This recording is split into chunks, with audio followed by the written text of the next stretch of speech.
Бирдеген туура эмес экендигинин эки белгиси бар деп коет да, алымдар айтышат. Биринчиси, ошону кылганда жүрөгүң сыгылат, кысылат, кадимкидей кысылат болосуң. Экинчиси, бирөөлөрдүн билишин каалабайсың. Кечээ комитет ушуну жашыруун карады. Эгерде киреш алып келе турган болсо, Кыргызстандын экономикасынын гүлдөп өнүгүшүнө себеп болсо, социалдык маселелерди чече турган болсо, анда эмнеге жашыруун каралып атат бул маселе? Урматтуу Нуржигит Кадырбекович, өлкөнүн президенти ачык колдоп атат. Кабинет министрдин төрагасы мен ачык колдоп атам. Биз депутаттарга түртүп коюп, анан акырын түн ичинде кабыл алгыла деген жерибиз жок да. Баарыбыз ачык эле колдоп атпайбызбы? Чын эле Кыргыздын экономикасына пайда алып келе турганына көзүбүз биздики жетти. Биздин өкмөттүн көзү ошого жетти. Ошондуктан мыйзамды сиздерге алып келип берип атабыз.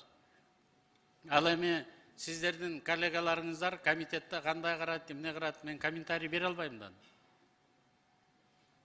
Ал комитеттин өзүнүн иши, депутаттардын иши. Бирөө айткан экен, мен жакшы эле такып адам болоюн, бирок аял затын жакшы көрөм, кыянатты кыла берейин дегенде, адам затын данышман айткан экен. Кызың ошондой мамиле болушун каалайсыңбы? Апаң ошондой мамиле болушун каалайсыңбы?